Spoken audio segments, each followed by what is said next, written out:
Hello friend, जय श्री कृष्ण। आज बनाईशुं आपणे पुदीनानी अने धानानी चटनी। आपणे आज धानानी चटनी बनाईशुं जे तमे गमे ते स्नेक्स साथे खाई शको छो, जेम के ढोकळा छे, समोसा छे, कोई पण चाट्स में वपराती आपणे आज धानानी चटनी बनाईशुं जे एकदम टेस्टी ने एकदम चटपटी बनाईशुं। अने बनाईशुं आपणे पुदीनानी चटनी। आ पुदीनानी चटनी आपणे आज शेकीने बनाईशुं, जेम के थोड़ुं फ्राय करीने आपणे बनाईशुं तो तमे एने 15 दाड़ा स्टोर करीने राखी शको छो। धानानी बी चटनी 15 दाड़ा तमे स्टोर करीने राखी शको छो फ्रीज में। अने पुदीनानी चटनी पण तमे राखी शको छो। पुदीनानी चटनी ढोकळा साथे, ईडड़ा साथे, इडली साथे खवाय छे। बहुत सरस स्वाद में लागे छे। घणा लोको आने काची आम ज बनावे छे, पण हूँ आज एने नवी रीते शेकीने बनाईश, जेनो स्वाद एकदम सरस लागशे। जेने पुदीनानी चटनी नहीं भावती होय ए पण आजे खाशे। ए रीतना आपणे बनाईशुं। तो चालो आपणे पुदीना अने धाणानी चटनी बनावવાનું स्टार्ट करीए। मैं गैस चालू करीने कढ़ाई मूकी दीधी छे। आपणे हवे थोड़ुं तेल नाखवानुं छे। एमां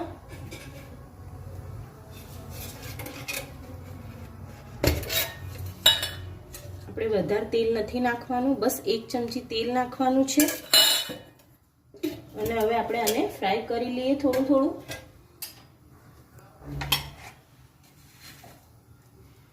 તેના માટે હું નાખીશ જીરું।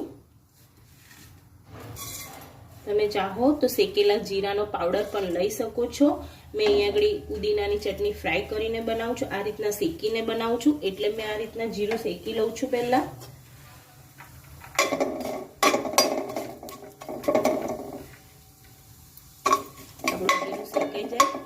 नाखी दईशू लसन।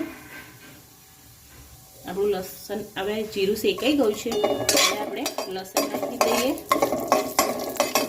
आ रीतना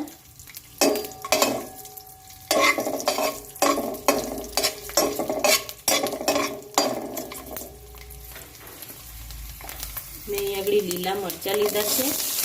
मरचा मोड़ा छे, तीखा नथी मरचा। તમે જે પ્રમાણ તીખું ખાતા હોય એમ વધારે ઓછા મરચાં કરી શકો છો।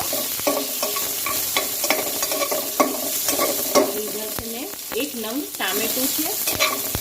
આ મોટું 1 નંગ ટામેટું છે। બધાને આપણે સારી રીતના મીડિયમ ગેસ પર શેકી લેવાનું છે। આ રીતના હવે આપણે આ પુદીનાના પાન નાખી દઈશું। મેં આને સરસ ચોખ્ખા પાણીથી ધોઈ લીધા છે। અને આપણાને એના પાના પાના લેવાના છે, ડંઠલ નથી લેવાના।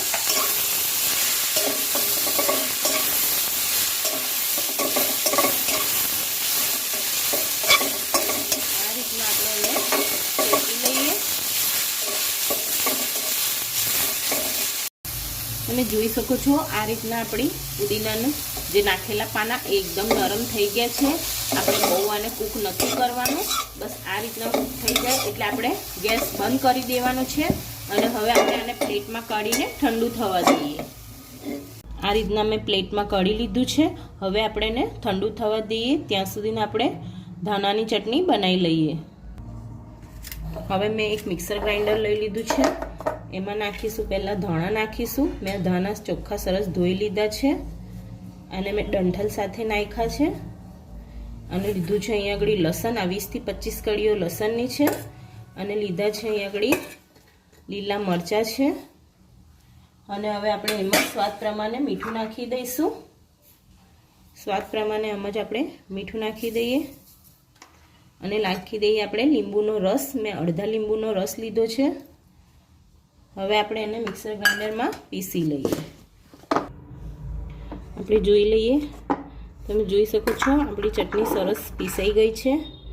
આ રીતના આ તમે સેન્ડવિચમાં કોઈ પણ ચાટમાં તમે આને વાપરી શકો છો અને 15 થી 20 દિવસ સુધી આને સ્ટોર કરીને ફ્રીજમાં મૂકી શકો છો। મેં હવે આને વાટકીમાં કાઢી લઉં છું। આ રીતના આને આપણે આ રીતના જ કાચી રાખવાની છે, નથી એના પર વઘાર વગર કશું કરવાનું નથી। આ રીતના હવે આપણે પુદીનાની ચટણી પીસી લઈએ। તમે જોઈ શકો છો સરસ આપણી આ ચટણી ધાણાની થઈ ગઈ છે। હવે આપણે પુદીનાની ચટણી પીસી લઈએ। આપણે આ પુદીનાની ચટણી જે ઠંડી કરવા રાખી હતી તે ઠંડી થઈ ગઈ છે। હવે આપણે મિક્સર ગ્રાઇન્ડરમાં એને લઈ લઈએ અને આને પણ આપણે એકદમ સારી રીતના પીસી લઈએ. હવે આપણે આમાં નાખીશું મીઠું સ્વાદ પ્રમાણે મેં મીઠું લીધું છે. હવે આને પણ આપણે પીસી લઈએ. આપણી પુદીનાની ચટણી પીસીને તૈયાર થઈ ગઈ છે. હવે આપણે આને પણ કળી લઈએ.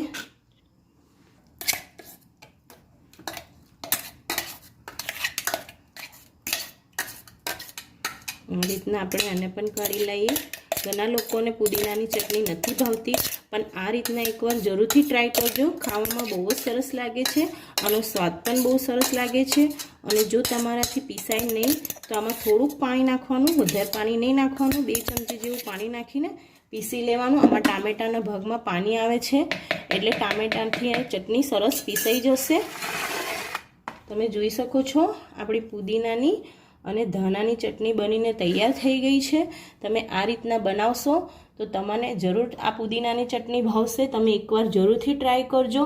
અને જો તમને આજનો મારો વિડીયો ગમ્યો હોય તો મારા વિડીયોને લાઈક કરી મારી ચેનલને સબસ્ક્રાઈબ કરી લેજો અને તમારા ફ્રેન્ડ સાથે શેર કરવાનું ભૂલતા નહીં. ફરી મળીશું એક નવી રેસીપી સાથે. ત્યાં સુધીને જય શ્રી કૃષ્ણ.